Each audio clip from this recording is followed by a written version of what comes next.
Tom. We are VIMTV, Velocities in Music, the best kept secret in music reviews. Today we're going to review an album from a guy named Andrew Cedermark. The album is entitled Home Life. Andrew Cedermark, I don't know a lot about this guy other than he played with Titus Andronicus in their early days. I don't know to what extent. I don't think he was one of the founding members or anything, but he's a guitar player, and he has a very unique style. Now, Tom, you're into guitar-based music. I mean, this is kind of your thing. Yeah, right. How would you describe this sound?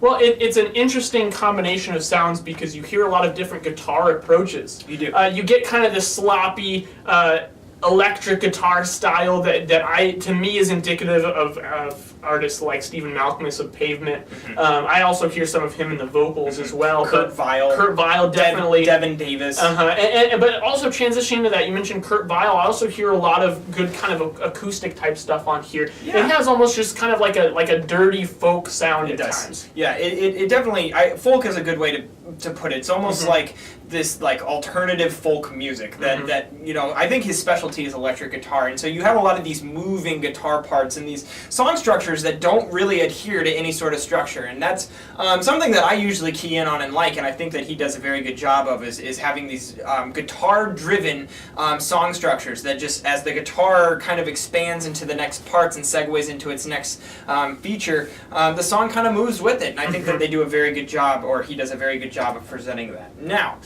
things that we gotta jump into. His vocals. Okay. If you've listened to the band Titus Andronicus before, or other acts that we previously mentioned, having a drunken sort of style to your vocals isn't always something that is a big turnoff to me, at least me personally. I mean, everybody has, I think vocals is a very sensitive issue for most music listeners. We all come from varying degrees of musical experience, whether it's just that, you were in chorus in high school, or you played in band, or you were in a guitar band, or a rock band of some sort. We all have varying degrees, and so because of that, we all have varying degrees of how much we care about each aspect of music, and vocals is one that I find people are really sensitive about. Just to get this out off my chest, this guy has not your ideal chorus voice. Would you agree? No, I agree. Yeah, he's kind of all over the place. He sounds drunk most of the time, which actually is a style that I kind of like. It makes it kind of intriguing. But the thing is that I don't feel like any time on this album is he actually singing to the point that it adds value to the music. Yeah, but it's not that ranting drunk. Good point. Kind of like you would hear in Titus Andronicus. It's more that kind of lethargic, stumbling drunk. Yes. The drunk at 1:30 in the morning that I just want to go home and he's just sitting there talking my ear off about some girl he met a couple nights ago and he bummed a cigarette off a hobo and things like that. It's like, dude, you are a hobo. You are a hobo.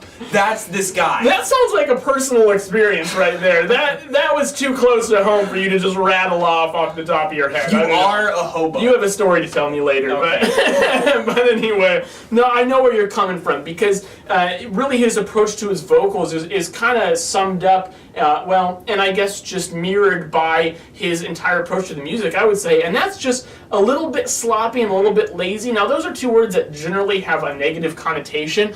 I don't necessarily mean it as a bad thing. I did think the vocals were a little bit weak. They didn't bother me nearly as much as they bothered you. Mostly because I felt it came as kind of a big package deal, where I felt like I was kind of stumbling through this whole album and musical experience with him. But I thought there were a lot of cool ideas, and I thought that he at least strung them along in a logical enough progression, especially with tracks 3 and 4, Canis Major and Canis Minor. There are some kind of smooth transitions there and a lot of ideas going on, especially in the guitar work. So overall, the sound didn't really bother me, but what bothered me, I guess, if anything, on this album, is just that I thought that there were a lot of weak spots, or maybe not particularly weak spots, but just not enough strong spots. It was so reliant on the guitar and the style that it's going for that it's really hit or miss. Yeah, and the songwriting never really blows me away. There are some spots that I like more than others. My track picks, tracks 2 and 3, for example, Tiller of Law and Canis Major, I thought were fantastic. I thought Heap of Trash and Train Window Man were absolutely phenomenal songs. Also, keenly, I just noticed that both tracks with the vocals were minimalized. Yeah, so when the aspects of the album that you like are more of the priority, you're going to like it more. So it really depends on whether you like each of the elements of this sound and what he's going for. But still, even if you do, I think you might have a little bit of a struggle with this album, just because I don't think that he's really trying to make that big of a statement. And if he is, his general attitude that he presents here is so laid back that it's almost hard to care, because you feel like he doesn't. Obviously he does when it comes to things like his guitar performance and some of those technical aspects, but when it comes to songwriting, I mean, I just don't feel like there's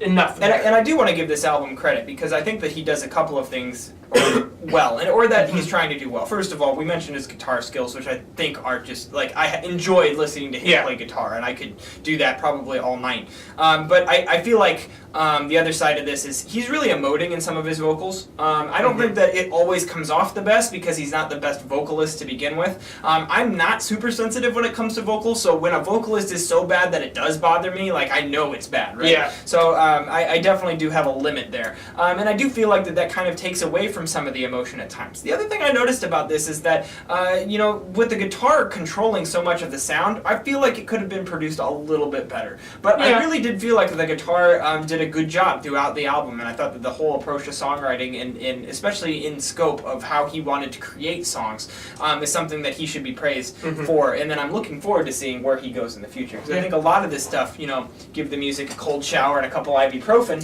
I think he could be pretty darn good. So this album was challenging, because it's right at that point of being on, like, absolute genius or just being a complete failure. And I feel like that, like, some of the problems that I experienced, at least when I was going through the listening experience of Home Life, put it more towards that absolute failure. But I can see all these, like, moments of brilliance in this album, and I want it to be that, but it's just not quite there, So that's just something, a bit of a concern for me. I'm going to go 66 on this album. I'm going 70. So upper 60s, that shows an album that has a lot of positive qualities. A few things that bothered us, obviously the vocals were a big letdown for me on this album. I'm interested to see and hear what you guys thought of Home Life. Andrew Cedermark, if you haven't heard of this guy or this album, please go out and listen to it. Give us your feedback at www.velocitiesandmusic.com, our great website that we've had for a few years now, and we work really hard to keep up to date, at least on a regular basis. Or YouTube, which was where you're probably watching this. Also, follow us on Twitter, like us on Facebook, and let us know what albums from 2013